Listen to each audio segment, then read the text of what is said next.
Welcome into PFF's 2-Minute Drill, the Thursday edition of the 2-Minute Drill. I'm with my guys, Anthony Treash and Dr. Eric Eager. Going to start with this one. Eric, you take the reins here. You wrote an article on PFF.com talking about key metrics in PFF strength of schedule metrics, looking at the Cleveland Browns and the Arizona Cardinals. Who's going to take advantage of their easy strength of schedule more? I mean, when you look at the Arizona Cardinals schedule, they go to San Francisco in week 1, but after that, it's a collection of teams against which the Cardinals probably are going to be favored. They could start the season 4-1, 5-1, and that gets Cliff Kingsbury, Kyler Murray, and an improving defense with Isaiah Simmons off to a right track. I think they're probably the ones that take advantage of it a little bit more than Cleveland does. I'm going to have to roll with the Browns here just because, I mean, they had great offseason additions. They got two big units on the offensive line at left tackle and right tackle that fit perfectly within Kevin Stefanski's scheme in Jedrick Wills and Jack Conklin.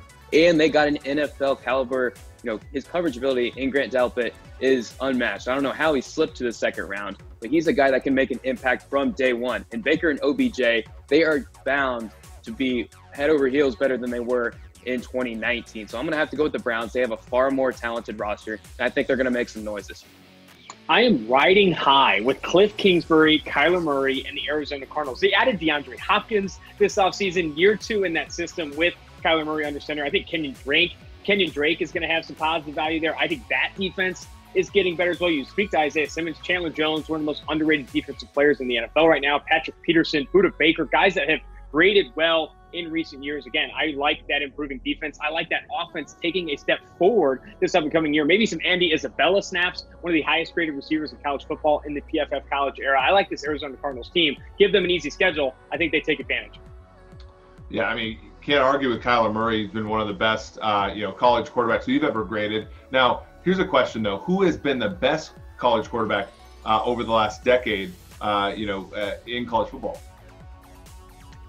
Anyone but Baker Mayfield is a wrong answer, just because what he did at Oklahoma is unlike anything we've ever seen over that sample size. I mean, those last 3 years he was at Oklahoma are in the top 9 as far as PFF colleges wins above average go. I mean, it's indisputable. He is the best college quarterback we've seen over the last decade and will forever be known as one of the best college quarterbacks in the history of college football.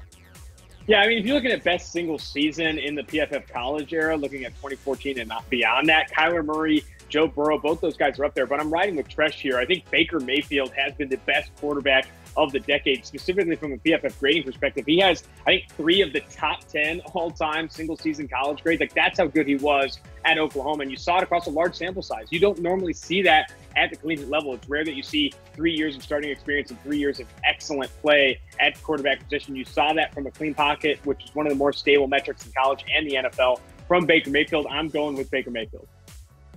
I think you guys are missing out on somebody. He's 4th in wins above average in the PFF college era. He had 2 game-winning drives in the national championship game against Alabama. Deshaun Watson is one of the most impressive college football quarterbacks this last decade. He won one against Alabama. He should have won another one. And then he's gone on to have, as impressive of an NFL career as anybody, except for, Patrick Mahomes, of guys who are drafted in the, last few years. I think Deshaun Watson deserves a lot more consideration for this than he's been given. I do agree with that, but still not touching Baker in my mind. And lastly here, we have our guy, Ben Lindsay, wrote a monster of a piece over at PFF.com, ranking all 32 rosters in the NFL. So what is your guys' biggest surprise on that one? I think the biggest surprise for me was the Detroit Lions at 19. I mean, Matthew Stafford through the first 7 weeks of the season this past year was ranked first in PFF clean pocket passing grade. Over the past 3 years, he's ranked inside the top 5, better than Matt Ryan, who a lot of people have been comparing over the past month or so in the deadness of the offseason. But Matt Stafford, if he's healthy, Kenny Galladay, Marvin Jones, I think that defense continues to add talent on the back end. I think Desmond Trufant is better than people are giving him credit for. They obviously added the Ohio State corner, Jeffrey Okudah, in this draft. I think the Detroit Lions team, people are sleeping on them because they're still thinking that David Blau is not starting for this team, barring injury. I think Stafford starts, and this team looks a lot better.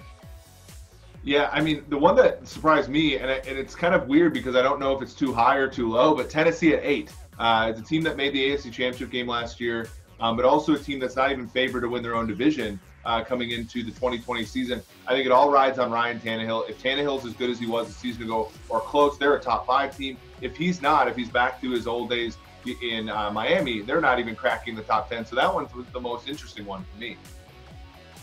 Yeah, I'm going to have to go with the Cincinnati Bengals at, number 26 here. And I know that, they were picking number 1 this past year for a reason. They were not good. They did not have a good roster. But, I mean, look at who they added to this team this offseason. I mean, granted, they were kind of overpaid for Trey Waynes and Mackenzie Alexander, but those are still upgrades in the secondary, not looking at their salary cap situation. They have one of the best defensive lines in football. They added DJ Reader to that. And if A.J. Green can just stay healthy, there's no doubt there's a very good argument there that they could have the best wide receiver trio, or one of the best wide receiver trios in the NFL, with T. Higgins and Tyler Boyd. And then last but not least, they added Joe Burrow. I mean, like we were mentioning earlier, he had the best college season by a mile we've ever seen. And he's the best prospect we've ever evaluated. That might change next year, but as of right now, that's how that stands. So I think they should be a little bit higher than number 26. You want to get rid of me and get back to more great PFF YouTube content? All you have to do is push that button right there and subscribe. Thanks for watching.